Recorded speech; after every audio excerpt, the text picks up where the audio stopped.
selamat pagi. Bagaimana kabarnya? Semoga kalian tetap dalam keadaan yang sehat dan semangat.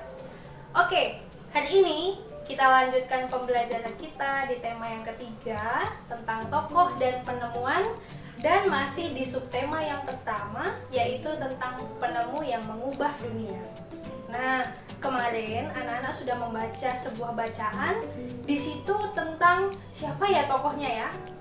Iya, Michael Faraday, seorang penemu yang menemukan energi listrik. Nah, hari ini kita akan mempelajari tentang hal itu. Apa saja yang akan kita bahas? Kita simak dulu yang satu ini ya.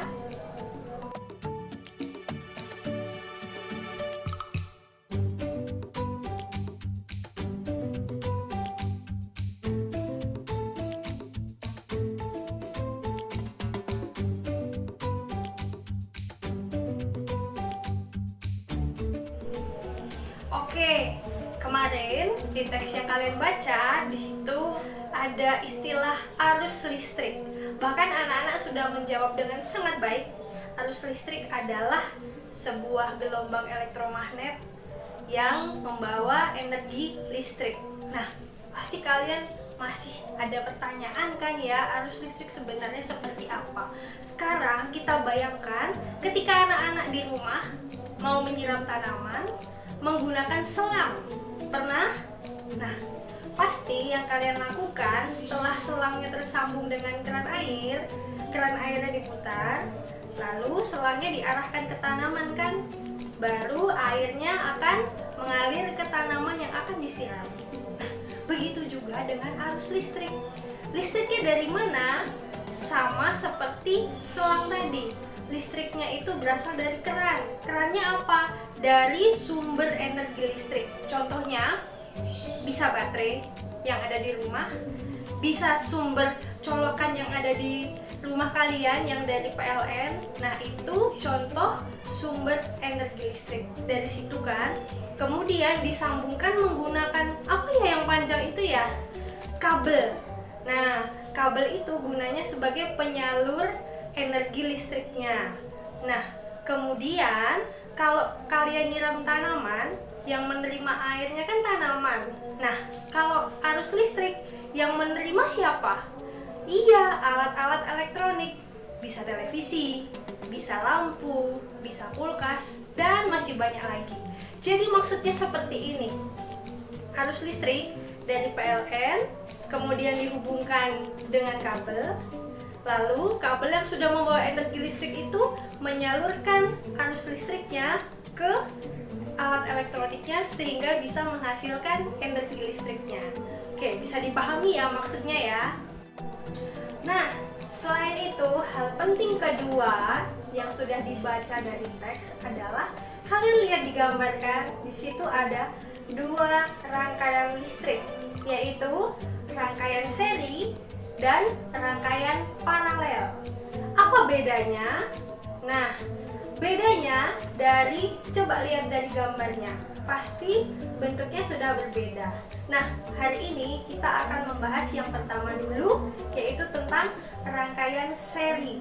Seperti apa rangkaian seri? Kita lihat dari gambarnya.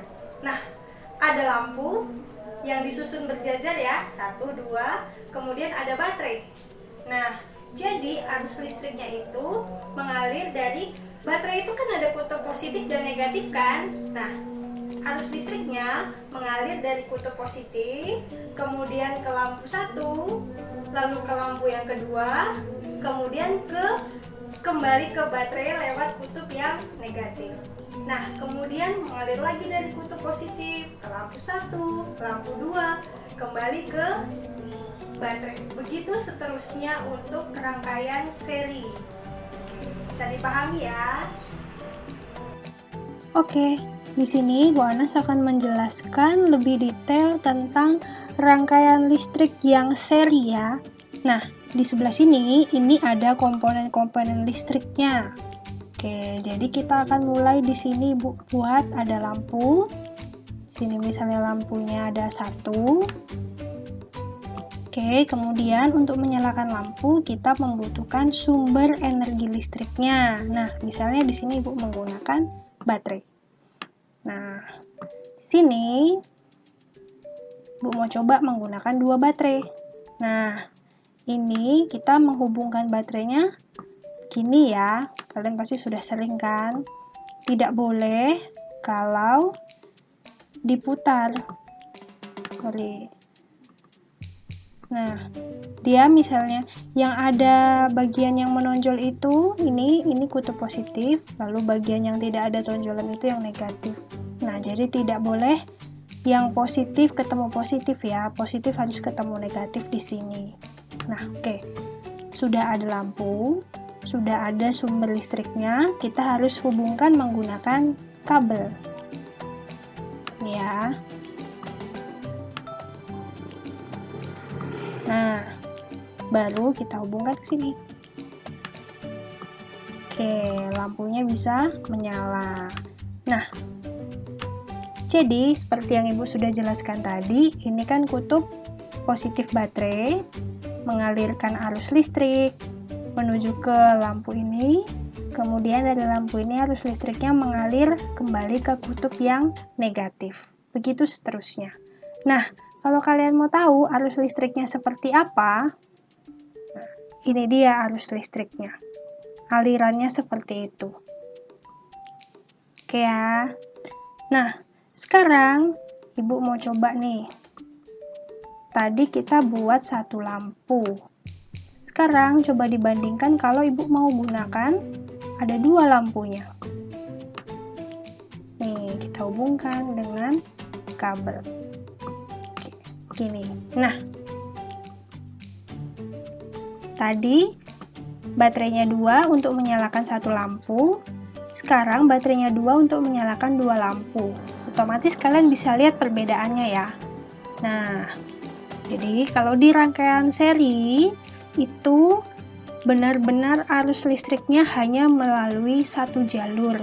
Nih, tidak ada belok kemana-mana kan. Jadi dari sini langsung ke lampu yang pertama, kemudian ke lampu kedua, lalu kembali ke sini. Nah, seandainya ini ada 2 lampu, salah satu lampunya putus atau padam, apa yang terjadi dengan lampu yang lain ya kalau di rangkaian seri? Kita lihat, misalnya lampu ini Ibu putus. Nah, ternyata lampu ini juga ikut padam. Ah, masa sih? Kita coba lampu yang satunya. Ini ya, coba kita putus. Nah, ikut juga. Itu kenapa? Karena di rangkaian seri ini tidak ada percabangan. Hanya ada satu jalur aliran listriknya. Jadi kalau salah satu putus, sudah berhenti. Listriknya tidak dapat mengalir. Jadi kalau misalnya rangkaian seri, di rumah kalian misalnya pakai lampu seri, satu lampu saja rusak, lampu lainnya pasti akan rusak. Maksudnya lampu lainnya juga ikut padam.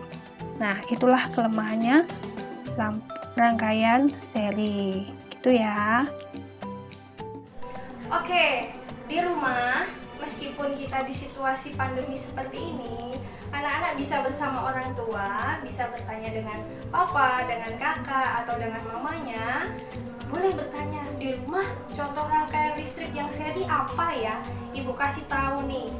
Kalau kalian punya senter, nah, senter coba dibongkar, jangan dirusak ya, hanya dibuka. Kemudian kalian amati, apa saja sih komponennya, sumber listriknya apa. Kalau tidak salah, sumber listriknya baterai. Kemudian dari baterai pasti ada penghubungnya ke lampu. Nah, bisa menggunakan kabel, atau bisa juga menggunakan batang yang menghantar listrik atau konduktor listrik, kemudian pasti ada lampunya. Nah, itu salah satu contoh rangkaian seri yang ada di rumah. Coba kalian bisa lihat lagi di rumah, siapa tahu nih ada alat lain yang menggunakan rangkaian listrik seri. Atau coba kalian misalnya di rumah punya alat listrik, punya kabel yang kecil, lalu punya baterai, mau buat rangkaian sendiri juga boleh. Tapi ini tidak dinilai. Ibu hanya minta coba kalian belajar di rumah, temukan contoh rangkaian listrik seri yang ada di rumahmu. Oke ya?